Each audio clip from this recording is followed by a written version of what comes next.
आज की कहानी का नाम है पत्नी का भूत, डरावनी कहानियां। नमस्कार मित्रों, आपका हमारे चैनल कहानियों के मंजर में स्वागत है। कहानी सुनने से पहले हमारे चैनल को लाइक और सब्सक्राइब करना ना भूलें। एक आदमी की पत्नी अचानक से बहुत बीमार पड़ गई। मरने से पहले उसने अपने पति से कहा, मैं तुम्हें बहुत प्यार करती हूँ, तुम्हें छोड़कर नहीं जाना चाहती। मैं नहीं चाहती कि मेरे जाने के बाद तुम मुझे भुला दो और किसी दूसरी औरत से शादी करो। वादा करो कि मेरे मरने के बाद तुम किसी और से प्रेम नहीं करोगी, वरना मेरी आत्मा तुम्हें चैन से जीने नहीं देगी। पत्नी का भूत और इतना कहकर वो चल बसी। उसके जाने के कुछ महीनों तक उस आदमी ने किसी दूसरी औरत की तरफ देखा तक नहीं, पर एक दिन उसकी मुलाकात एक ऐसी लड़की से हुई जिसे वह चाहने लगा।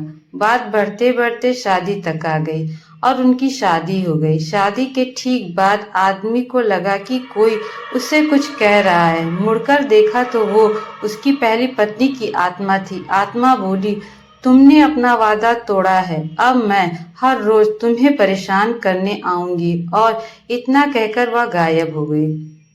आदमी घबरा गया। उसे रात भर नींद नहीं आई। अगले दिन भी रात को उसे वही आवाज सुनाई दी, मैं तुम्हें चैन से जीने नहीं दूंगी। मैं जानती हूँ कि आज तुमने अपनी नई पत्नी से क्या क्या बातें की है। और उसने आदमी को अक्षरांश एक एक बात बता दी। आदमी डरकर कांपने लगा। अगले दिन वह शहर से बहुत दूर एक जैन मास्टर के पास गया और सारी बातें बता दी। मास्टर बोले, ये प्रेत बहुत चालाक है। बिल्कुल है, तभी तो मेरी एक एक बात उसे पता होती है। आदमी घबराते हुए बोला। मास्टर बोले, कोई बात नहीं, मेरे पास इसका भी इलाज है। इस बार जब वो तुम्हारी पत्नी का भूत आए तो मैं जैसा कहता हूँ तुम ठीक वैसा ही करना। उस रात जब आत्मा वापस आई तो आदमी बोला, तुम इतनी चालाक हो, मैं तुमसे कुछ भी नहीं छिपा सकता। और जैसा कि तुम चाहती हो, मैं अपनी पत्नी को छोड़ने के लिए भी तैयार हूँ, पर उसके लिए तुम्हें एक प्रश्न का उत्तर देना होगा। और अगर तुम उत्तर ना दे पाई तो तुम्हें हमेशा हमेशा के लिए मेरा पीछा छोड़ना होगा। पत्नी का भूत बोला, मंजूर है, पूछो अपना प्रश्न। आदमी ने फौरन जमीन पर पड़े हुए सारे छोटे छोटे कंकड़ अपनी मुट्ठी में भर लिए और बोला, बताओ मेरी मुट्ठी में कितने कंकड़ हैं। और ठीक उसी समय भूत गायब हो गया। कुछ हफ्तों बाद वो एक बार फिर से जैन मास्टर के पास उनका शुक्रिया अदा करने पहुंचा। मास्टर, उस भूत से मेरा पीछा छुड़ाने के लिए मैं जीवन भर आपका आभारी रहूंगा। आदमी बोला, पर मैं ये नहीं समझ पाया कि आखिर उस प्रश्न में ऐसा क्या था कि एक झटके में ही भूत गायब हो गया। मास्टर बोले, बेटा दरअसल कोई भूत था ही नहीं।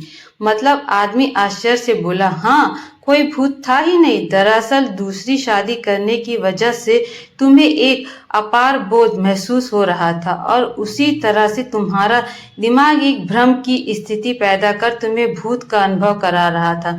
मास्टर ने समझाया, पर ऐसा था, वो मेरी हर बात कैसे जान जाता था? आदमी ने पूछा। मास्टर मुस्कुराए, क्योंकि वो तुम्हारा बनाया ही भूत था, इसलिए जो कुछ तुम जानते थे वही वो भी जानता था। और यही कारण था कि मैंने तुम्हें वो कंकड़ वाला प्रश्न पूछने को कहा, क्योंकि मैं जानता था कि इसका उत्तर तुम्हें नहीं पता होगा और इसलिए भूत भी इसका उत्तर नहीं दे पाएगा और तुम्हें तुम्हारे दिमाग की ही उपज से छुटकारा मिल जाएगा।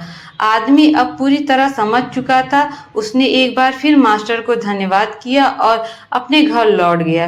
कई बार हमारे मन में भी किसी पुरानी बात को लेकर गिल्ट फीलिंग रह जाती है। कहानी में भूत का आना उसी तरह की फीलिंग का एक एक्सट्रीम फॉर्म है, पर अधिकतर मामलों में हम किसी पुरानी घटना को याद कर अफसोस करते हैं और कभी कभार खुद को क्रोधित भी हो जाते हैं।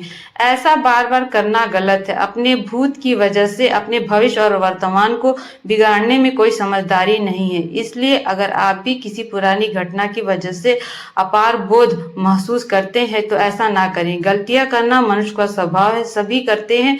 आपसे भी हुई तो कोई बात नहीं, उस घटना के पीछे छोड़ें और अपनी जीवन को सार्थक बनाने की दिशा में काम करें।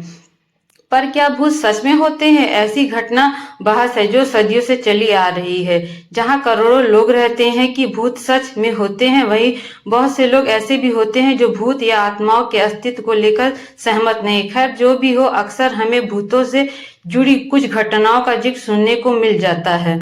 आज की कहानी यहीं पे समाप्त होती है। मेरे प्यारे मित्रों, आपको कहानी कैसी लगी? कमेंट बॉक्स में जरूर बताइएगा। धन्यवाद।